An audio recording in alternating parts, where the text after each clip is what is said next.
Muy bien, muy buenas tardes para todos, buenas tardes a los estudiantes, buenas tardes profesor Federico, buenas tardes profesor Jorge Grunberg y a todos los demás presentes en esta charla de hoy. Bien, profesor Jorge, me presento, yo soy la profesora Patricia Moreno, conjuntamente con el profesor Federico Vargas, desarrollamos la asignatura de Pueblos Originarios y Patrimonio Cultural con los estudiantes que están presentes hoy del octavo semestre de la carrera de Ingeniería en Ecología Humana. Y hoy con usted, profesor, cerramos una sesión de charlas que desarrollamos en el marco de la asignatura con el objetivo principal de reconocer la importancia de la diversidad cultural de los pueblos originarios del Paraguay. Entonces, te presento, profesor. El profesor se llama George Grunberg, es un profesor antropólogo austríaco. Actualmente el profesor enseña en la Universidad de Viena y posee estudios sobre diversidad biocultural, derechos y tierras indígenas, movimientos indígenas, etnodesarrollo, antropología de desarrollo, en América Latina y principalmente en Paraguay, Brasil, México, Guatemala y Nicaragua. Entonces, profesor, le escuchamos y presento su charla de hoy titulada Territorio Guaraní, Diversidad Biocultural y Desarrollo Socioambiental. Adelante, profesor, y le escuchamos. Muchas gracias. Muchas gracias a ustedes. Para mí es un gran evento y me da mucha alegría y satisfacción también de poder compartir con ustedes esta charla y además agradezco mucho a la profesora Patricia Moreno y al profesor Federico Vargas porque me toca algo como clausura de esta serie de charlas y eso es yo casi diría una gran responsabilidad. Pero estoy seguro que podemos intentar de sumar algunas impresiones generales sobre este tema tan importante que no solamente es un tema de gran importancia en las ciencias tanto naturales como en las ciencias sociales, porque hace un puente entre las dos áreas grandes de la ciencia de tradición, ¿verdad? Europea, sino es de gran importancia práctica también. Y eso quiero destacar, porque estamos tratando de temas de gran importancia que no solamente es algo como quien dice, eso es solamente para pensar mucho y luego escribir libros, sino eso tiene importancia concreta para, ¿por qué no decir, los pueblos originarios, los países latinoamericanos y al final para toda la humanidad? Queremos tocar en esta tarde tres ejes temáticos que también corresponden al título. Si por un lado, el tema de la territorialidad del territorio, ya no entendido como una frontera que el Estado está defendiendo, sino una relación social que incluye ecosistemas y el buen uso de los mismos por la población que habita estos territorios. El segundo eje temático es la diversidad biológica y la diversidad cultural, que están en una relación intrínsecamente dependiente y es también un gran desafío para las ciencias actualmente de entender mejor, por eso se llama ecología también, esa red de la vida que une los seres humanos, esta humanidad nuestra, con todos los otros habitantes de este mundo, tanto de lo que llamamos de la biología, de la fauna, de la flora, pero también de las relaciones entre la formación de culturas y sociedades en relación a los ecosistemas naturales. Y como tercer eje, la gran cuestión de qué significa desarrollo para la humanidad, que es un desarrollo socioambiental, porque incluye también a la formación del medio ambiente, el buen uso y la transformación de la naturaleza por las sociedades humanas, que son el elemento más importante en el contexto del cambio de la superficie de nuestra tierra. Quiero agradecer también a los otros profesores y las otras profesoras que ya han tenido la oportunidad de compartir con ustedes sus conocimientos y unos temas de gran importancia. Yo por lo menos pude escuchar también a la profesora Marilyn Reinfeldt, nos conocemos muy bien de tiempos pasados, a Volker von Bremen, también un gran amigo y colega mío, y a Marta Azevedo, con la cual hemos trabajado en el Amambay del Paraguay durante un buen tiempo. Quiere decir, formamos una cofradía, para decirlo así, de antropólogos y antropólogas que hemos tenido una larga experiencia, no solamente en la ciencia, sino también en la lucha por crear condiciones para los pueblos originarios, de ser reconocidos, de tener los derechos confirmados y de poder participar en el desarrollo, en la forma de convivencia con otros pueblos en sus países respectivos. De eso vamos a hablar. Próximo, por favor. El próximo slide, vamos a ver. Primero, tratando del tema del concepto de territorios. El próximo slide, por favor, próxima imagen. Ya.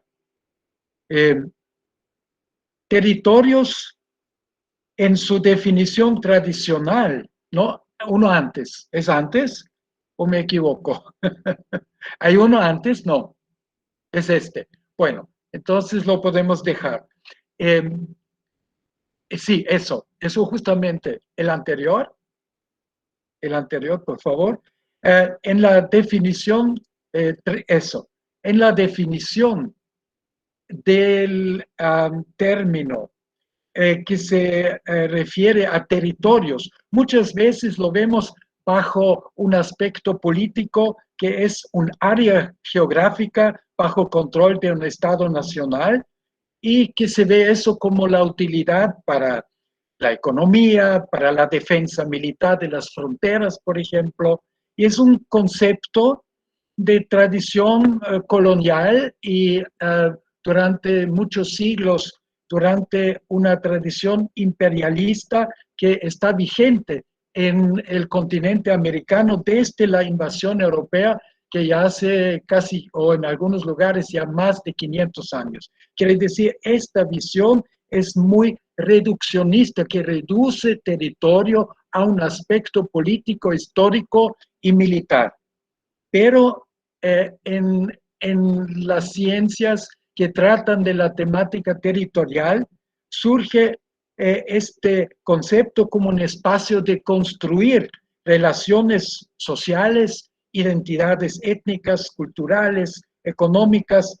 Quiere decir, un territorio se expresa como un hábitat, como un lugar, como un espacio habitado por gente, por paisajes, y la defensa del territorio corresponde no solamente al área militar y legal, sino también a los derechos consuetudinarios, a los derechos específicos y tradicionales del buen uso de este espacio, de un paisaje cultural, que en el caso de muchos pueblos, por ejemplo los guaraníes, es también un paisaje sagrado, que implica una relación directa con la creación del mundo y con la responsabilidad de nosotros, seres humanos, con una función específica de responsabilidad ante la creación del mundo, de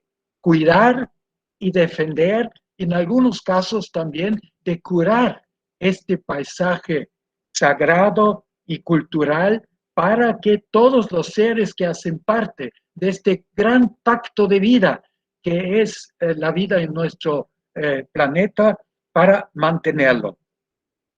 Quiero mencionar a un colega eh, eh, guatemalteco, Silvel Elías. Él es maya quiché, es catedrático de la Universidad de San Carlos de Guatemala, tiene un doctorado de una universidad francesa, pero no solamente es un gran geógrafo y conocedor de las tendencias de cómo definir el tema de los territorios en el continente americano, sino él tiene también la tradición maya vivida porque su padre era el responsable de cuidar el territorio de una comunidad maya quiché que cada año tenía que confirmar que este territorio estaba todavía con vida y bien defendido.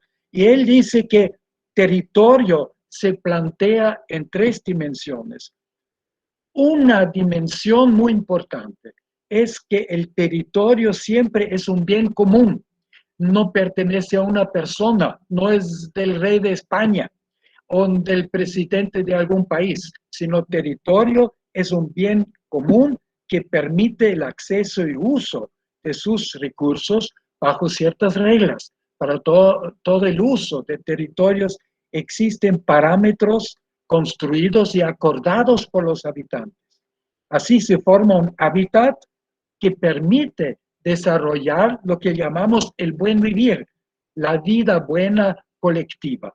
Eso es algo que tenemos en todo el continente americano con las poblaciones y los pueblos autóctonos. Luego tiene otro aspecto que es la característica del territorio como una representación social y cultural que configura un paisaje que da una identidad. Todos sabemos eso. Un buen paraguayo cuando camina, por ejemplo, por la región del centro del país, está alegre cuando ve el paisaje característico paraguayo que es inconfundible.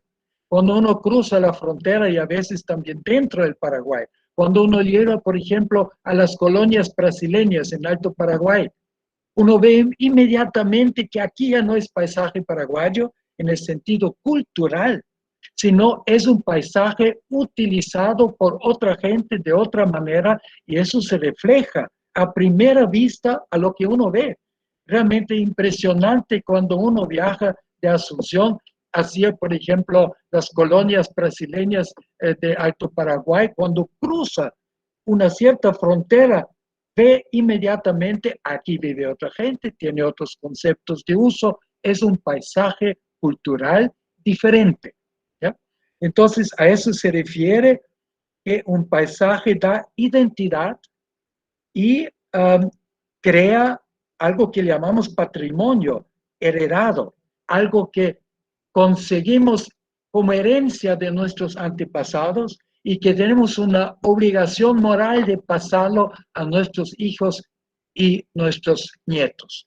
Eso es el valor colectivo, el valor de la representación social que tiene un territorio, porque implica tanto el uso como también la conservación. Eso es muy importante que vamos a hablar más adelante también.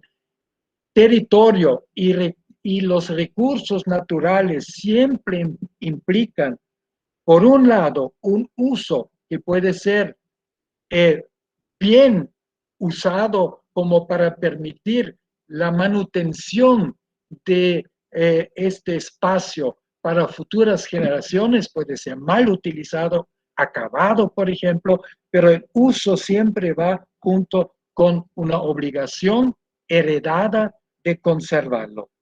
Y en tercer lugar, es una legitimación hacia afuera. Un territorio es un espacio de identidades colectivas específicas y luchas para la defensa y protección del territorio.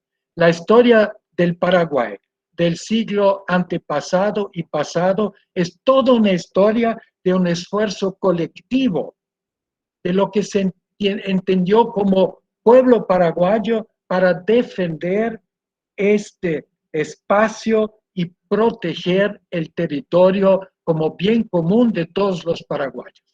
Es decir, es un excelente ejemplo para esta característica.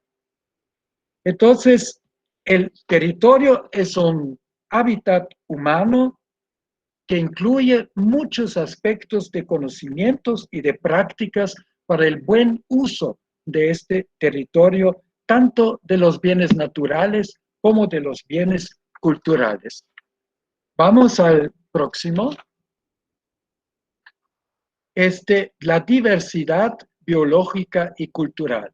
Ya he mencionado que existe algo que llamamos científicamente como un vínculo sistémico entre la diversidad biológica y la diversidad cultural, algo como una reciprocidad entre naturaleza y sociedad, porque sabemos también desde las investigaciones de las últimas décadas sobre la biodiversidad humana a través de mapas del DNA, sabemos que existe un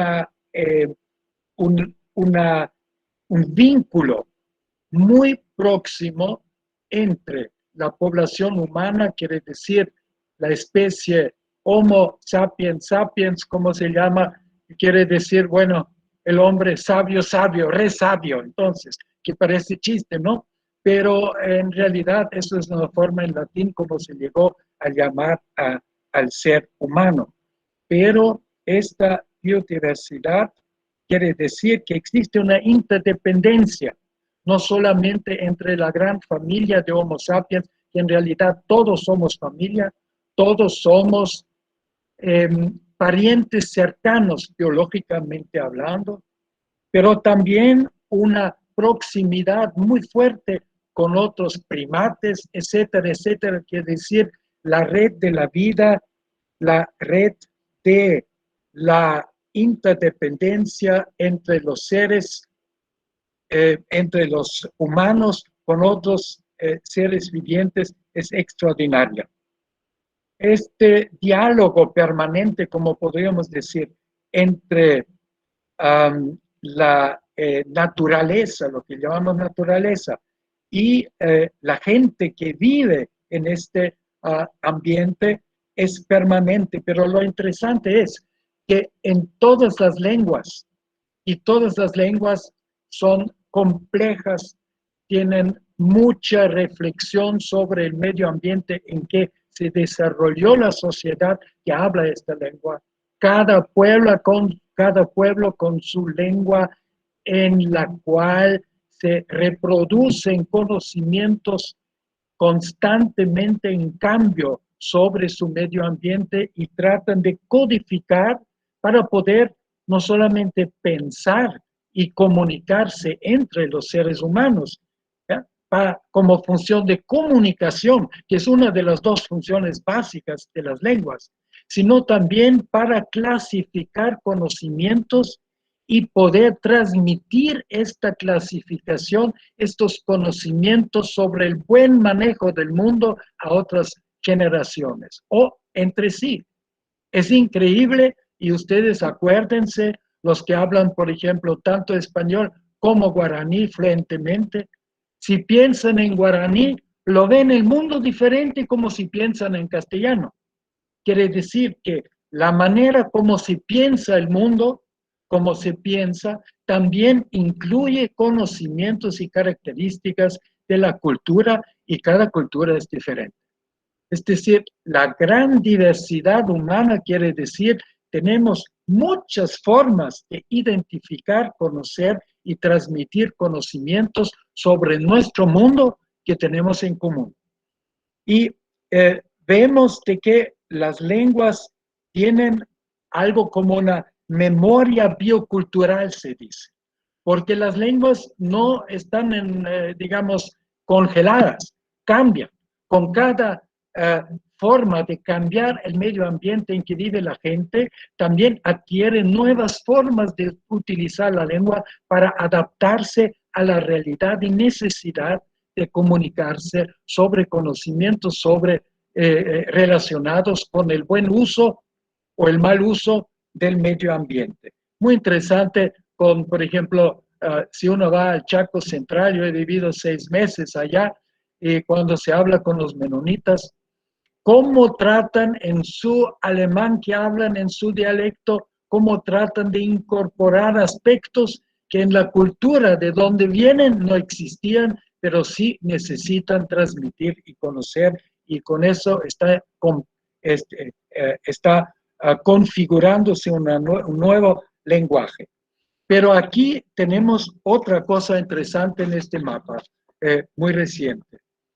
Es un mapa sobre la capacidad de los seres humanos en sus caminos, en sus migraciones para poblar el mundo, en que están diferenciándose también en sus identidades biológicas. Están en áreas en donde vino el Homo sapiens desarrollándose.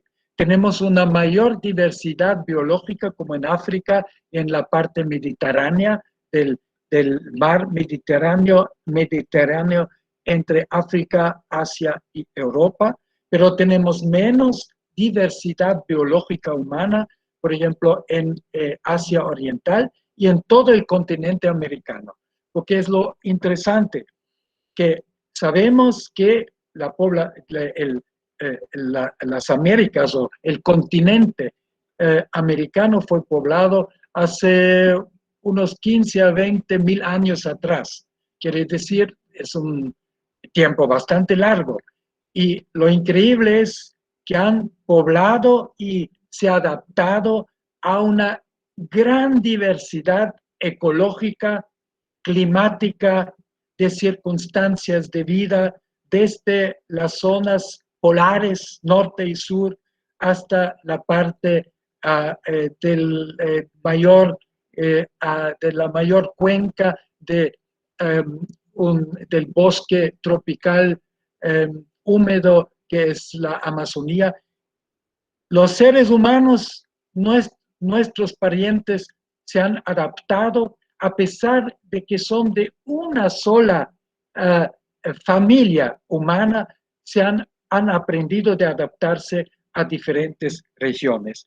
Esa capacidad de adaptándose al ambiente corresponde también a una gran capacidad que al mismo tiempo es de mucha importancia, como la adaptación a la naturaleza, es adaptar al medio ambiente a sus propios conceptos de cultura y las necesidades que la gente siente. Quiere decir, es un proceso de reciprocidad. El ser humano se adapta al medio ambiente, a los ecosistemas, para poder vivir y sobrevivir y vivir bien.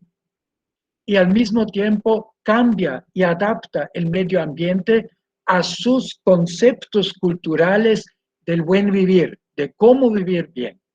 Tenemos muchos ejemplos muy evidentes, por ejemplo, en los Andes, como los pueblos indígenas de la región andina, con sus terrazas, con su geoingeniería, fueron capaces de cultivar el maíz hasta alturas de 3.500 metros, ¿ya?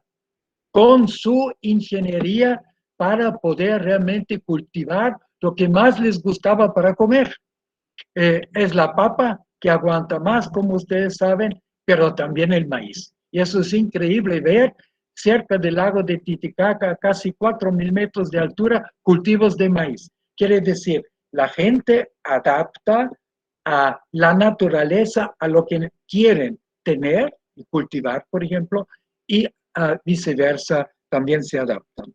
Ahora, la diversidad cultural extraordinaria que tenemos es tan importante para poblar el planeta Y podemos ver el próximo mapa, es un mapita. Es muy importante, aquí podemos ver algo que muestra que existe una relación entre la diversidad biológica y la diversidad cultural. Se toma como indicador para la diversidad biológica la diversidad de plantas, porque hay buen conocimiento de eso. Y por otro lado, para indicador de culturas diferentes, se toman las lenguas diferentes. Y ustedes ven en este mapa, no hace falta de verlo muy de cerca, ustedes ven de que donde hay una mayor diversidad de flora, ya de plantas, existe también una mayor diversidad de lenguas humanas, quiere decir en la parte tropical, en Mesoamérica, aquí en la zona andina, pero llegando hasta el Paraguay, en la zona de África Occidental, en la zona de sureste, sureste asiático. Tenemos una concentración, por un lado, de diversidad biológica y diversidad de lenguas y culturas humanas. El próximo. Este tema de la diversidad biológica es tan importante que inclusive existe un convenio del cual hace parte Paraguay también. No sé si lo han tratado ya antes, pero hay un convenio de 1992 que, acuérdense, este año hubo el gran congreso, la gran asamblea en Río de Janeiro, la primera con un tema ecológico y de protección de la ecología humana. Existe el famoso convenio sobre la diversidad biológica en que se menciona específicamente prácticas de las comunidades indígenas y se exige que para cualquier cambio, para la utilización sostenible de la diversidad biológica, se tiene que tener la aprobación y la participación de los pueblos originarios. ¿Por qué tanta importancia se da a los pueblos originarios? Claro, porque son aquellas poblaciones con el mayor acúmulo de conocimientos específicos de miles de ecosistemas naturales diferentes sobre el buen uso, el uso sostenible, no destructivo, y con eso son así como una fuente de sabiduría y de prácticas también para poder mantener la diversidad biológica en este mundo. Lo que corresponde a la diversidad biológica en el campo de la diversidad cultural son las lenguas.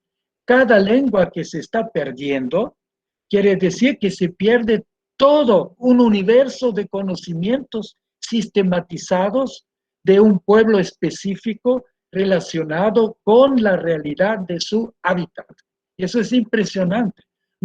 Sabemos más de la luna que de la misma Tierra de nuestro planeta, porque no conocemos sino una pequeña parte de los conocimientos sistematizados sobre el mundo de los pueblos que desde hace miles de años están viviendo y poblando nuestros ecosistemas. Próximo, por favor.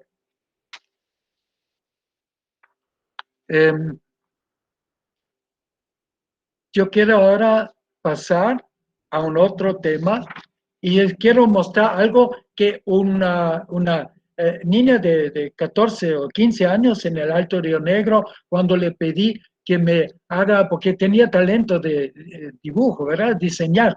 Le dije, cuando estuve trabajando allá, le dije, bueno, ¿no quieres pintar la selva, el monte, aquí, donde vivimos, aquí, ¿verdad? Y entonces ella comenzó de hacerlo. Y a mí me gusta, porque lo que ven es un paisaje cultural, porque ella está aquí dibujando, manifestando justamente los elementos que en su cultura es del pueblo tucano, del Alto Río Negro, del cual también mi colega y amiga Marta Azevedo había hablado la semana pasada, es la misma región. Entonces, lo que es importante en su cultura aquí aparece, porque, para decirlo así, lo que no conocemos no vemos. Si yo, como austríaco, la primera vez cuando estuve, bueno, estuve un año con el pueblo Cayapí en la Amazonía. Cuando llegué allá junto con seringueros y bajé del bote allá, yo no veía nada, era todo verde, era un bosque verde y no sabía distinguir nada. Yo sabía distinguir la casa de los indígenas, de los Cayabí, pero no sabía nada de la naturaleza. Solamente adquiriendo conocimiento a través del aprendizaje del idioma, me di cuenta, caramba, hay tanta cosa distinta, se puede diferenciar. Toda cosa que se distingue tiene su lugar y tiene su sentido. Y esta niña estaba muy bien caracterizando, y no me pregunten lo que significa cada fruta aquí, pero ustedes ven claramente que ven un mono, tienen frutas, hay palmeras, hay pájaros, quiere decir, el mundo recién comienza a tener sentido cuando yo distingo las diferencias de nuestro medio ambiente. Próximo, por favor. Entonces hablamos del paisaje cultural y de la importancia también de conocer territorios y ver la diversidad biocultural del mismo. Vamos a continuar con el próximo eje, el segundo eje temático, que es el territorio guaraní continental, porque quiero ejemplificar esta importancia del mapeo, próximo por favor, del mapeo y de la, de la importancia pues, de conocer su territorio con el pueblo guaraní.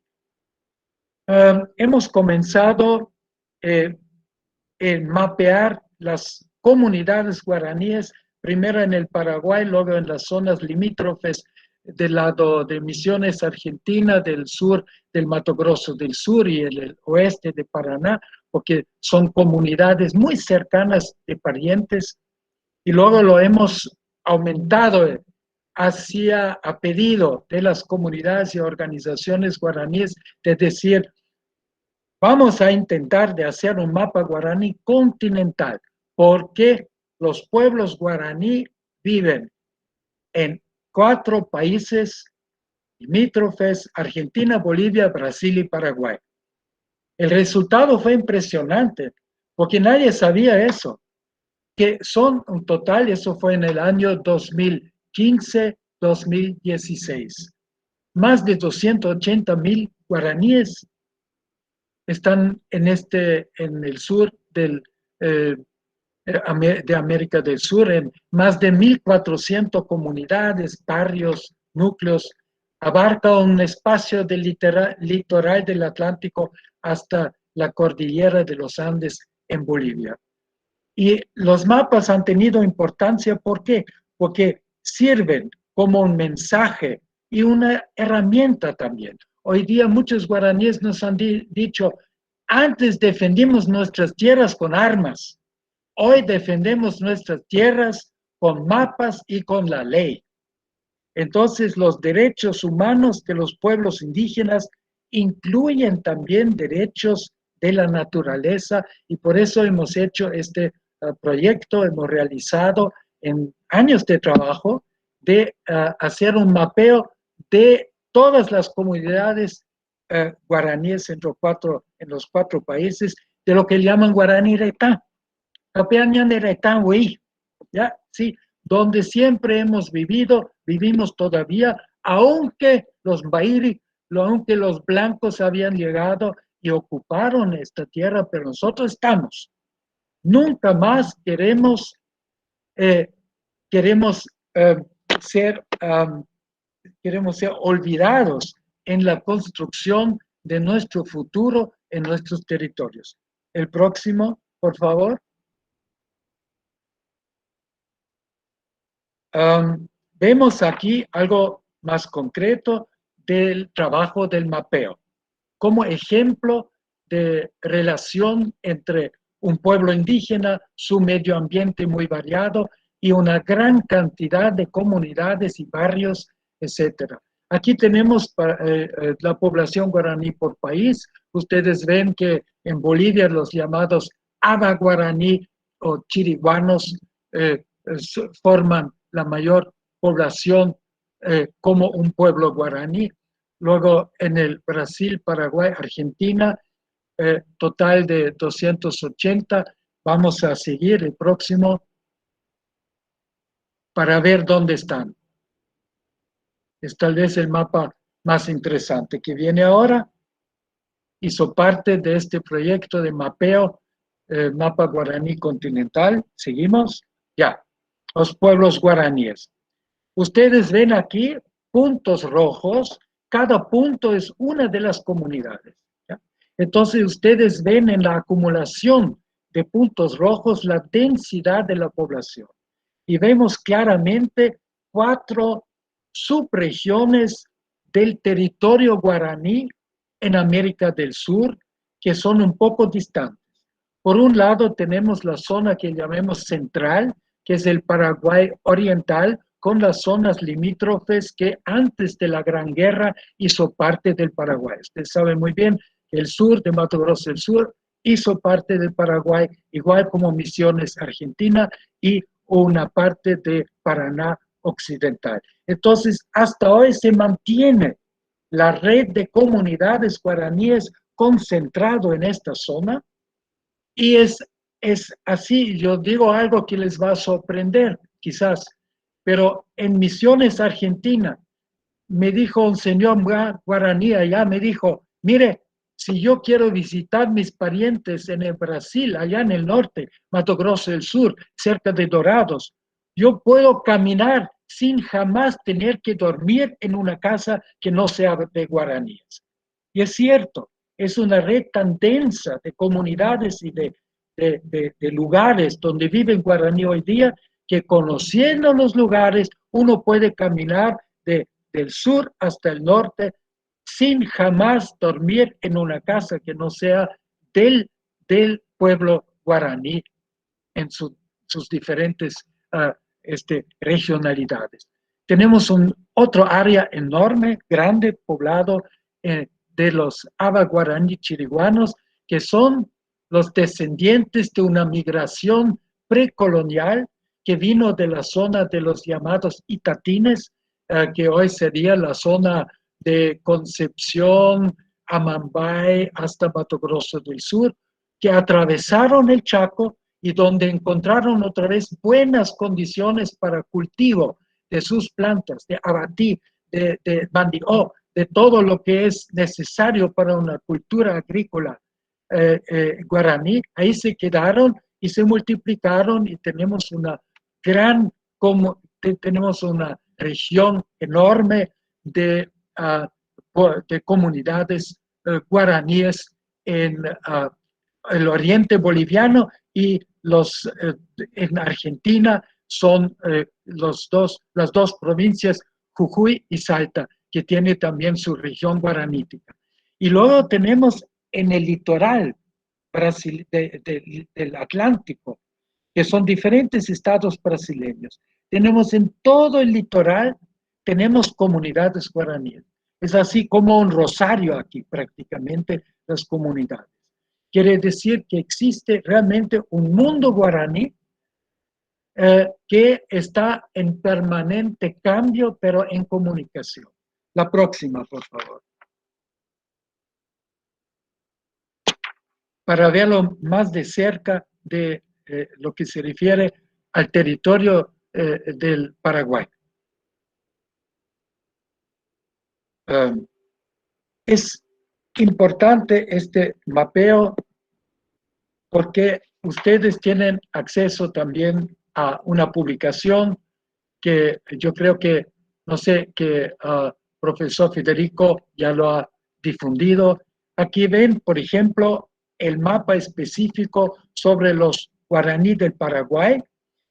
Claro que como cada lugar cada comunidad, cada tecojá tiene su nombre en este mapa, ahí no se ve muy claro, pero ven diferentes colores, porque existe entre los guaraníes también lo que llaman también diferentes pueblos. Es decir, es de un gran pueblo guaraní, de una nación guaraní, pero hay diferencias regionales. Y tenemos los Paintahuitará en el norte, tenemos también los guaraní ñandeva, que antes Aba guaraní, que son azules, y luego tenemos los amarillos, que son los Bra guaraní, y aquí en la zona de Curuguatú, por ejemplo, están también H, así que ustedes ven que hay una población densa de guaraníes en la región oriental, justamente donde los ecosistemas permiten la cultura, la agricultura de los guaraníes. Por eso en el Chaco no hay, porque para los guaraníes de la región oriental, el Chaco no es un lugar predilecto. Y los guaraníes en la zona de Mariscal Estigarribia, ellos son descendientes de los que llegaron durante la guerra del Chaco de Bolivia, de Camiri, por ejemplo, ¿ya? De Machareti. Entonces, es una cultura guaraní que se adaptó al ecosistema chaqueño, que como lo hemos visto con Folker y los Ayoreode, es muy diferente, ¿ya? De la región oriental clásica, digamos, de los guaraníes. Se adaptaron. La capacidad también de los guaraníes de adaptación a nuevos ecosistemas. Próximo mapa, por favor. Para ver también la parte demográfica, de la cual también habló Marta, la profesora Marta, la vez pasada, aquí ustedes ven claramente. Y eso es algo para demostrar la situación diferente de la situación actual diferente. Si se trata, por ejemplo, del Paraguay, ustedes ven muchos lugares de Cojá, ¿verdad? Lugares del ser donde viven los guaraníes, distribuido en toda la región oriental. Pero en el Mato Grosso del sur, ustedes ven algunas grandes comunidades que no son comunidades, son reservas, fueron obligados de concentrarse, como refugiarse en algo que el gobierno brasileño, el Servicio de Protección a los Indios, y más tarde la Fundación FUNAI, obligaron a los guaraníes de salir de sus lugares, corridos por los terratenientes, ¿ya? Y refugiarse en grandes reservas. Por eso la situación de los guaraníes en el lado brasileño, culturalmente hablando, es mucho peor, porque están desarraigados de sus lugares y concentrados, como por ejemplo en Dorados, 15,000, ¿ya? De los cuales unos 10,000 son guaraníes, están en un pequeño, una reserva que está prácticamente a la orilla de una ciudad mediana como es Dorados. En el Paraguay no, y en Misiones, Argentina, tampoco. Tenemos también un patrón de un patrón de asentamientos tradicional. Próximo, por favor. Ya tenemos que apurarnos un poco. Vamos adelante, ¿ya?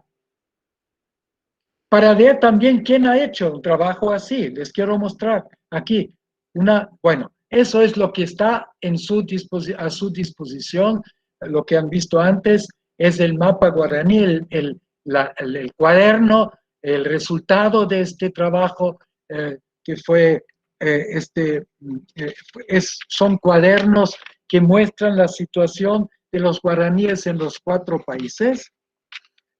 Y aquí es una foto que hicimos una vez sobre el equipo que ha trabajado. Aquí ven el mapa que tienen disponible en el cuaderno también, que fue ya distribuido, y con eso quiere decir que el mapa guaraní fue hecho por un equipo. Quiero mencionar primero el padre Bartomeu Millá, fallecido el año pasado, que él ha redactado este cuaderno que nos da una visión del conjunto del pueblo guaraní en los 4 países. Y los que trabajamos en este equipo quiero destacar algunos, no puedo mencionar todos, pero en lo que se refiere al Paraguay, es Jorge Acuña, que ha hecho el trabajo el mapeo, digamos, la parte geográfica y topográfica. Está Jorge Servín, ha trabajado don Balbino Vargas y la colega Beate Lehner también. Ha trabajado mi hijo también, Wolfgang, también en la parte técnica.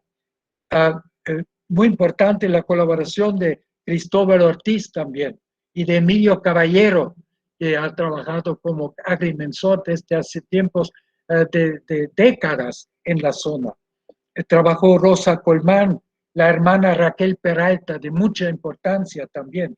Yo menciono a los que me parece que fueron los más destacados en este trabajo, pero fue un trabajo en que en total más de 100 personas han colaborado, entre ellos, por supuesto, las organizaciones guaraníes y los tecuaruishá, los conocedores, y como en Bolivia se llama, de capitanes de las comunidades, para llegar junto con las organizaciones como CONAPI, FAPI, servicios antropológicos y jurídicos, la SAI con el GAT en el Chaco. Quiere decir, fue un proyecto colaborativo.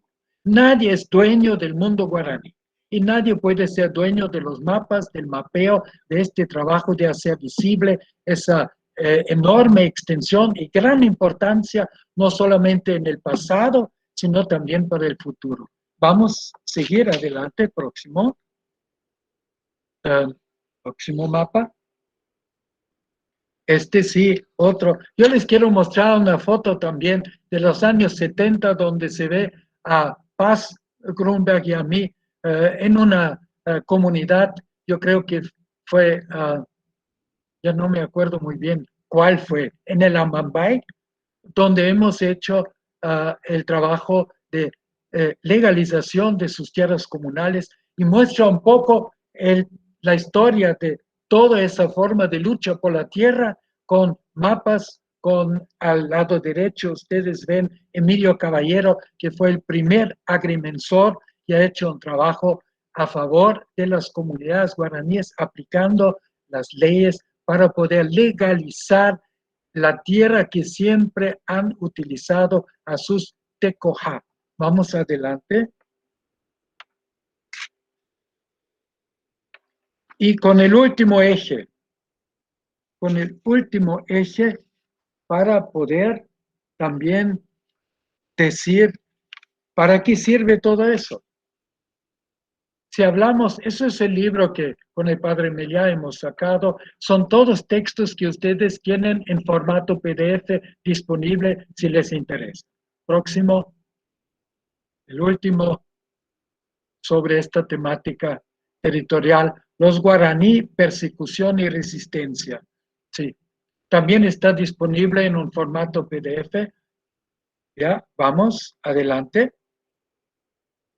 Les quiero mostrar de las visiones diferentes del futuro y del presente.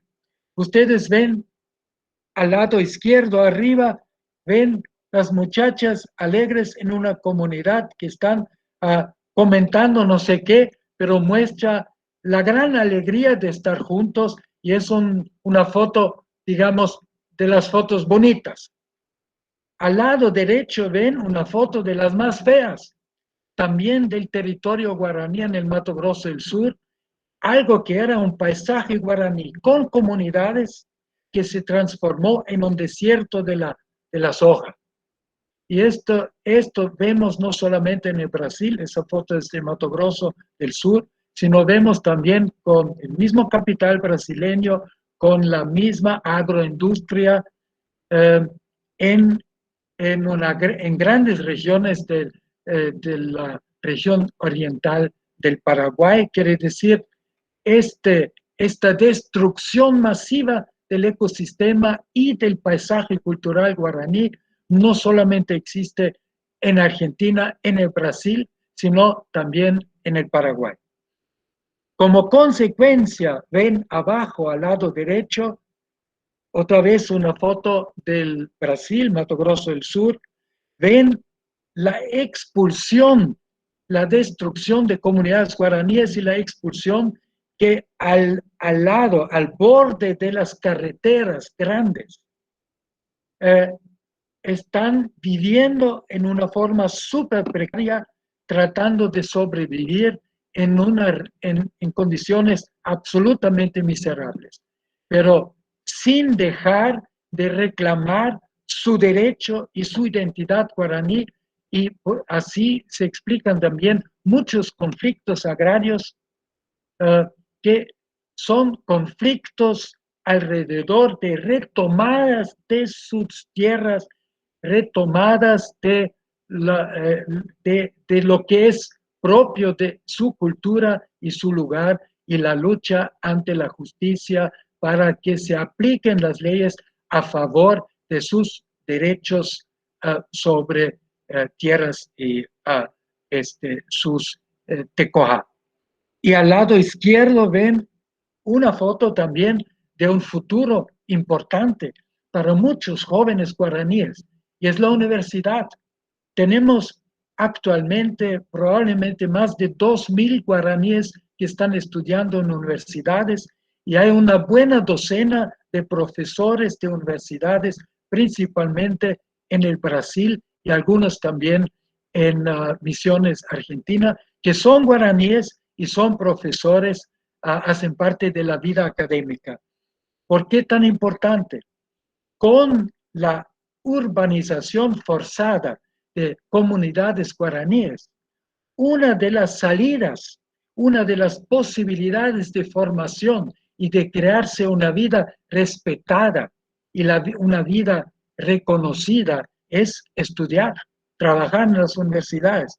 En la Universidad Federal de Dorados, donde tengo el gusto también de haber dado algunos seminarios, hay algo como 250 estudiantes indígenas, de los cuales más de la mitad son guaraníes, otros son terena. Quiere decir que aquí una clase con profesora guaraní y con estudiantes guaraníes, como una nueva visión de un intercambio de conocimientos y de hacerse una vida decente como universitarios y profesionales. Con eso quiero decir que el tema del desarrollo para los guaraníes y para los pueblos indígenas es algo, una visión integrada del medio físico, biótico, social, cultural. Es una visión, como se dice, holística, del conjunto de las cosas. Porque dicen que no queremos un desarrollo solamente económico, sino vemos así como un ambiente de soja. ¿Ya? No queremos que se destruya el medio ambiente y con eso también nuestra cultura, sino queremos desarrollo, sí, un desarrollo socioambiental, y quiere decir, queremos la buena vida, como se dice también en los idiomas del andinos, el sumak causai, el buen vivir. Es un concepto de convivencia con la naturaleza. Es vincular derechos humanos con los derechos de la naturaleza con respeto y en armonía. Eso es lo que corresponde a la visión del mundo también de los guaraníes.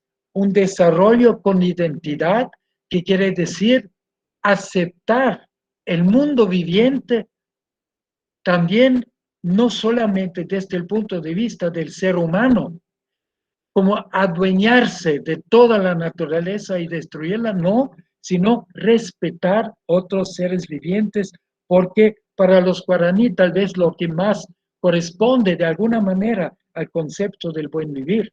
Con eso quiero terminar. Sería el tecoporá. Claro, es un concepto básicamente ético, porque tecoporá es una forma de manera de ser éticamente correcto, ¿ya? Moralmente correcto, ¿ya?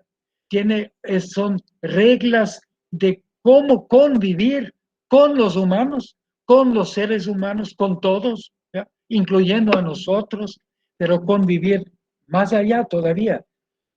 La ética del buen comportamiento, de cuidar el mundo.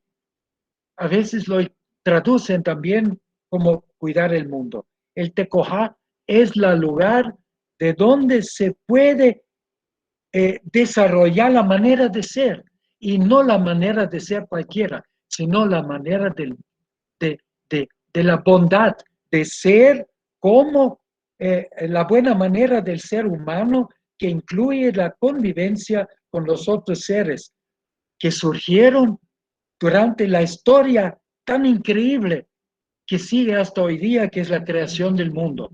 En muchos pueblos indígenas de toda América hay una forma de entender el proceso de la creación del mundo como algo continuado, como proceso. No es como en la tradición cristiana, que Dios hizo el mundo 7 días, verá, 6 días y un día de descanso y punto. Ya está. Oíme, ya. No, sino ven cómo la creación del mundo, como también en la biología se lo ve, ¿no? Como un proceso que continúa, que va a continuar, que nos tiene sorpresas todavía. Y para los guaraníes eso está muy claro. Los humanos participamos en la continuación del proceso de creación, de cuidar el mundo, de una visión, de una red de la vida que hay que luchar para mantener en equilibrio. Y los guaraníes son un buen ejemplo de un pueblo, que no es el único, hay muchos otros también, pero de un pueblo que da mucha importancia a este equilibrio con uno mismo, entre sus familiares, entre el mundo entero, porque dicen, y eso es curioso, que en la encíclica del Papa Francisco también aparece eso, me gustó mucho que de repente habla de malocas, que es un préstamo de los pueblos indígenas amazónicos, ¿verdad? Pero también habla, que es bien curioso, habla, que creo que dice así, nuestro, eh, nuestro pueblo es la humanidad y nuestro mundo es nuestro planeta. Quiere decir, esta visión del conjunto es algo muy fuerte en muchos pueblos indígenas y también en los guaraníes. Y para terminarlo, lo que ustedes han aprendido y también no solamente aprendido, sino sentido como algo importante y real, es que realmente la red de la vida es algo que exige de cada uno de nosotros repensar la manera como tratamos la vida en el mundo. Y eso no solamente tratar su familia, tratar su pueblo, tratar las instancias, ¿verdad?, de la sociedad en que vivimos, sino incluyendo también esta diversidad biológica y los paisajes culturales y sagrados que nos dan identidad, nos dan la alegría de vivir junto con otros. Y eso realmente, ustedes siendo paraguayos, la mayoría seguramente pueden realmente decir, tenemos un país increíblemente diverso y rico y bello, pero en peligro de ser arruinado por intereses espurios y por una manera de descontrol y de falta de respeto a esa red de la vida que nos hace vivir a todos. Yo creo que más que eso no se puede decir. Muchas gracias por escucharme. Y gracias a Federico, también al profesor Federico, de poner a disposición a ustedes materiales, ¿verdad? Que para los que les gusta leer, que puedan leerlo.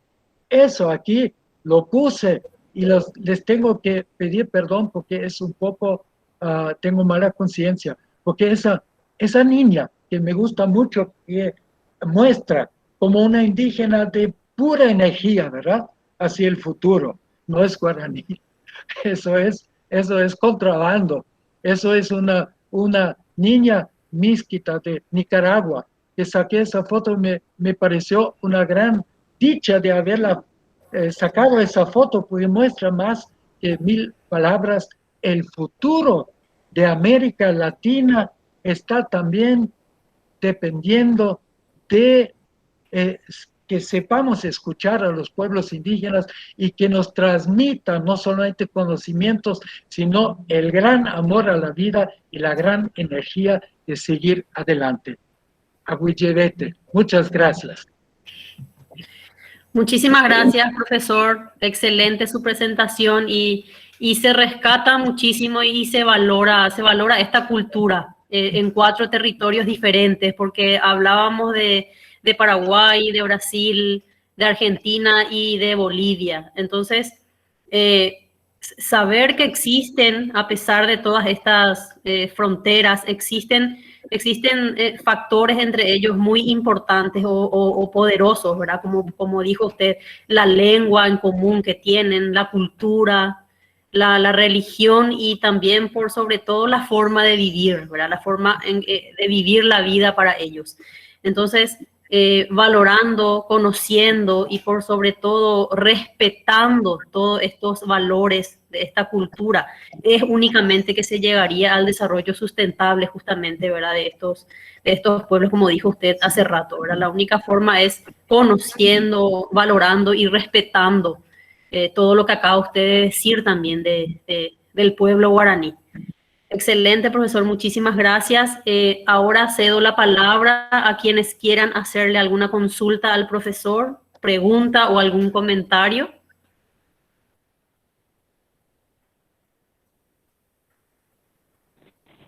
Sí, permiso, yo tengo una consulta para el profe. Adelante, Anaí. En cuanto a los indígenas que estudian, ellos vuelven otra vez a su aldea, por decirlo así, a enseñar o sea, si estudiaron para los profesores se van a enseñar ahí o se quedan ya en las universidades. Bueno, puedo contestar. Muy buena pregunta. Muchas gracias. La gran duda que tuvimos también, y hemos hablado con muchos de ellos, ¿cómo lo ven, verdad? Porque claro, algunos sabemos en América Latina la situación no está tan buena. Mucha gente se va a Estados Unidos, se queda allá, se olvida de todo, ¿no? Hay también eso. Pero con los guaraníes con los que he podido hablar, es así. Generalmente estudian en universidades de la región de donde viven cerca, en sus comunidades. Eso sí, es por ejemplo en la Universidad Nacional de Posadas, en Argentina. Como Misiones Argentina es una provincia pequeña, prácticamente se van con el bus, regresan a su comunidad en la mañana, vuelven a Posadas, a la universidad. Yo he encontrado allá todo un grupo de estudiantes guaraníes de ambos sexos que estudiaban básicamente geografía e historia y algunos también lingüística. Quiere decir, tenían estudio sobre algo que les interesaba mucho y que estaba cerca de su realidad. Ahora en el Brasil, en Dorados también, uno inclusive que estudió antropología, tiene doctorado, Eliel Benítez, que hizo un doctorado porque es súper, es un astro, es muy bueno, estudió en la Universidad de São Paulo, tiene doctorado, ahora es profesor en la Universidad Federal de Dorados, pero él tiene una moto que está siempre frente al instituto allá de la universidad y en la noche o en la tardecita, ¿verdad? Sube a la moto, una vez me invitó, y vuelve a la casa donde está su familia en una comunidad que queda a unos 25, 30 kilómetros. ¿Ya? Quiere decir, hay los que mantienen una cercanía también física muy grande y otros que no. Hay guaraníes que consiguieron una beca y se fueron a Río de Janeiro o, no sé, a otros lugares para conocer el mundo, porque les interesa. No sé si van a volver o no, pero yo creo que esa libertad para todos los estudiantes de seguir sus intereses y su vida, su camino, eso también aplica para estudiantes indígenas.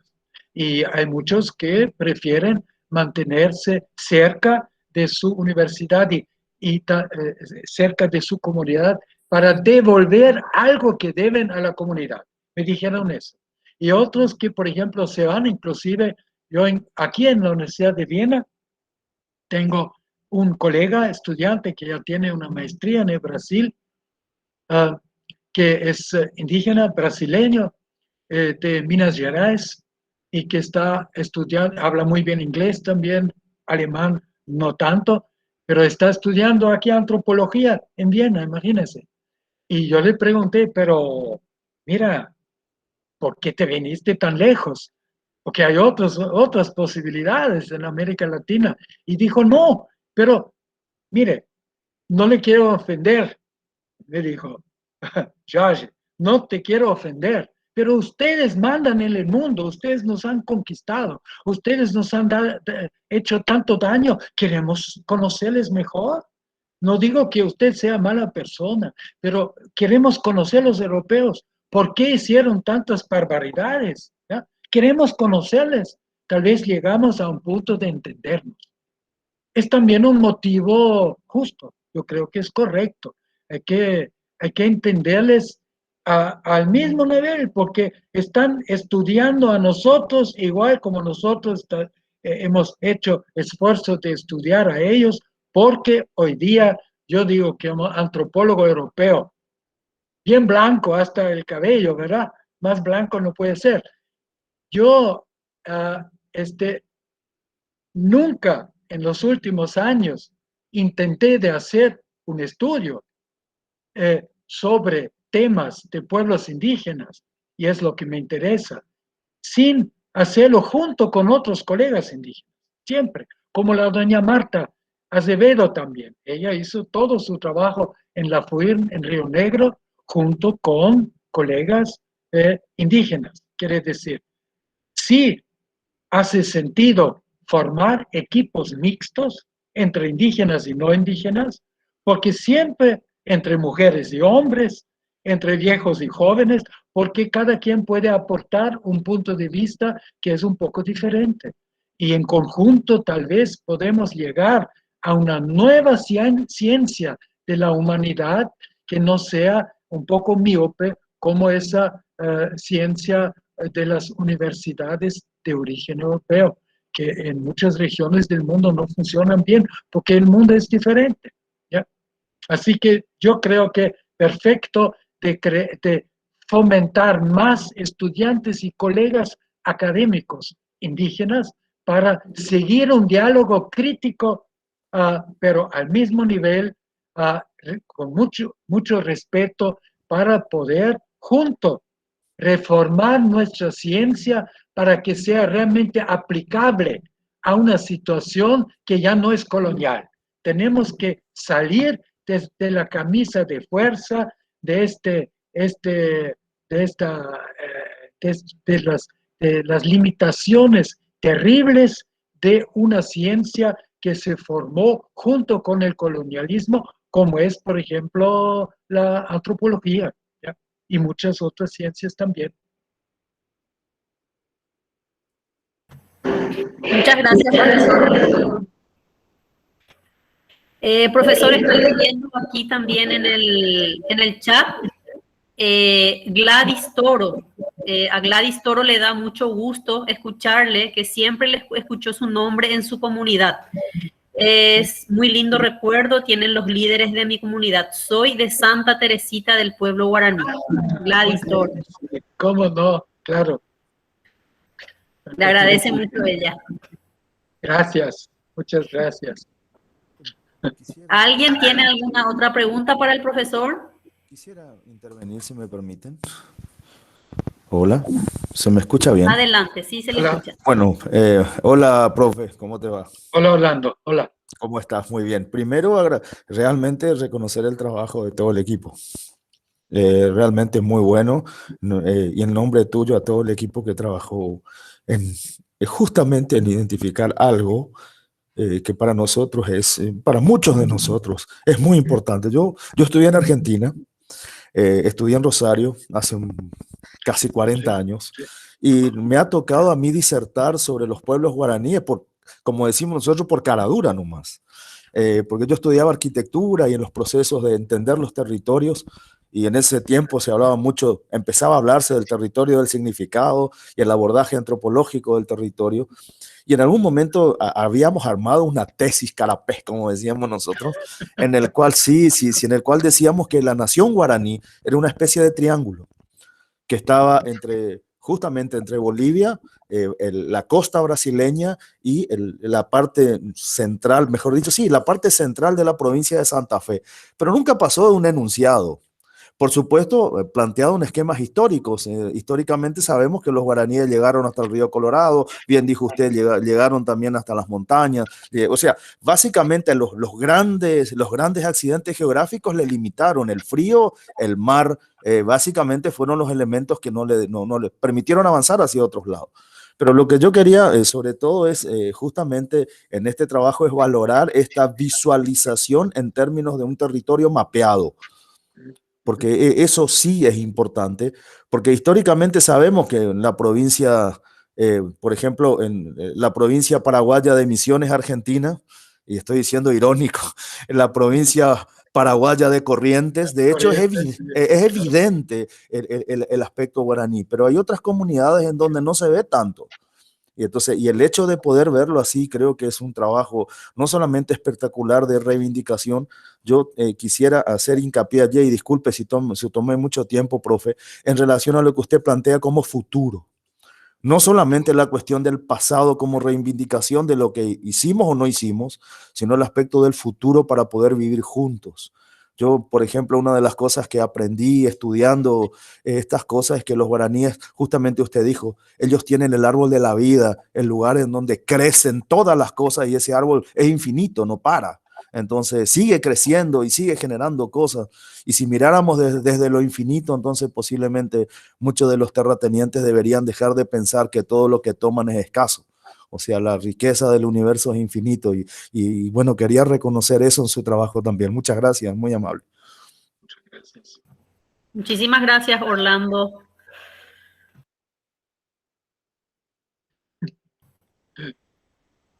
¿Alguna otra consulta o algún comentario al respecto?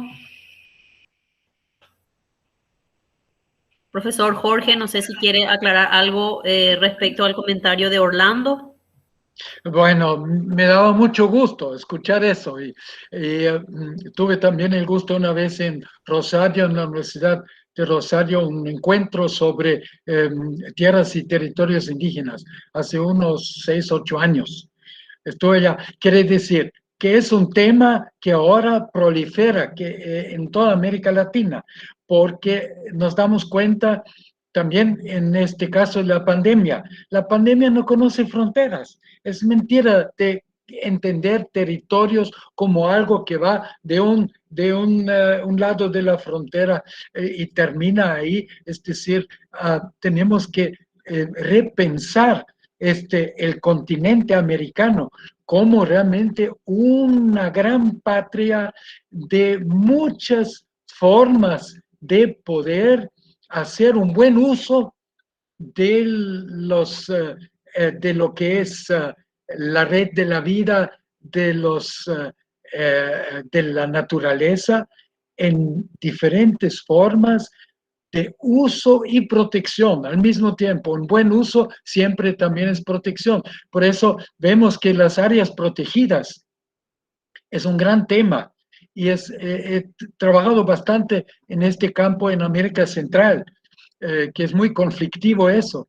Y pudimos comprobar con equipos así, con agrónomos, por supuesto, que estaban muy importantes en estos equipos, pudimos comprobar que la mejor manera de proteger un área protegida que considerado como de proteger un ecosistema natural de gran valor, la mejor manera es hacerlo junto con sus pobladores, no sacarles, porque un área protegida donde nadie esté realmente interesado de protegerlo, el Estado no lo va a hacer, sino a las áreas peor protegidas son justamente las que están dependientes de un Estado que con tantos conflictos de intereses dentro de la administración de estas tierras, entonces no cumple con la protección. Lo hemos visto en las tierras,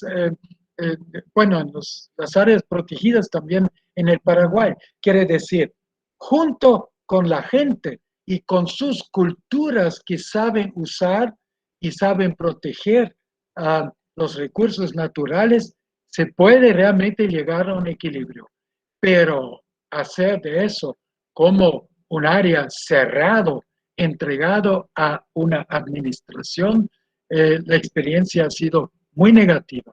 Y eso es lo que tenemos que hacer, repensar nuestra forma de proteger, porque de eso dependen también nosotros, dependemos nosotros. Quiere decir, protección y uso va junto para poder realmente pensar en un futuro que mantiene nuestros países habitables.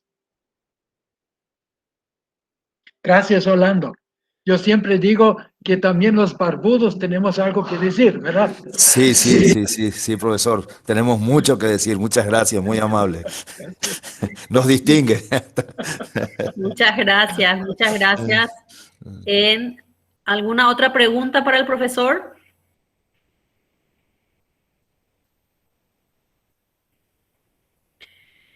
Profesor Federico, no sé si tenés algún comentario. De mi parte, nada más que agradecerle al profesor Jorge por su tiempo y su gran sabiduría y experiencia en este ámbito. Entonces, un gusto poder tenerte aquí, Jorge, con nosotros. Agradecerte por todo el esfuerzo que pusiste para poder acompañarnos hoy.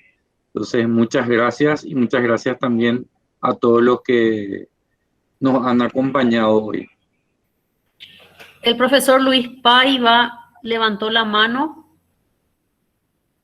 Sí, buenas tardes, Patricia, Buenas tardes, Federico, profe. profesor George. Un gusto realmente, como dijo la compañera Gladys Toro, un placer conocerle en vivo, virtualmente, porque leímos leímos de su trabajo y felicitarle por el interés de nuestros pueblos originarios. Y solamente para destacar, Federico, Patricia, que yo estoy, mira, me arrepiento ahora de no haber estudiado ecología porque es un tema fascinante, todo lo que ellos tocan. Y decirle a Federico y a Patricia que sigan adelante, que estamos prendidísimos con esta hermosa iniciativa y realmente están dejando muy alta la vara para las otras carreras. Así que fuerza Federico, fuerza Patricia y felicitaciones.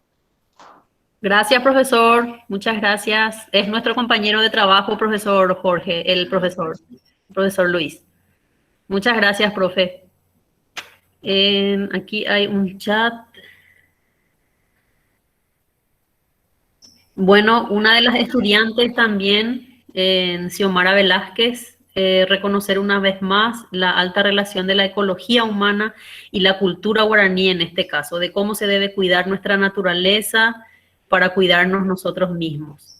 Cuando entendamos así como los guaraníes, lo que verdaderamente vale la pena es la protección de nuestro ambiente para protegernos y cuidarnos nosotros y salir de la lógica de valorar con dinero todo. Capaz ahí se pueda pensar en un mundo diferente, también aprender en conjunto con los guaraníes y los campesinos. Nos falta demasiado. Bueno, ese es el rescate y la valorización que hace una de las estudiantes, también profesor, Xiomara Velázquez. Bueno, muchísimas gracias. Si alguien más tiene algún comentario que hacer, si no, damos la charla por finalizada, agradeciéndole una vez más al profesor por todo lo que compartió con nosotros y también al resto del público presente, ¿verdad? Los estudiantes, profesores y otras personas también externas a la facultad que conocemos también y le agradecemos muchísimo su participación, ¿verdad? Y comentarios también. Bien, si ya no hay nada más que aclarar, profesor Federico, damos por terminada la charla. Sí, Patricia, entonces una vez más, muchísimas gracias Jorge, y con esto cerramos nuestro ciclo de charlas en marco de nuestra asignatura y esperemos poder volver a retomar el año que viene con los mismos ponentes y otras personas más para ir aumentando esta discusión tan importante que hemos iniciado. Entonces, muchas gracias a todos y esperamos seguir encontrándonos. Muchísimas gracias. Gracias, profesor Jorge.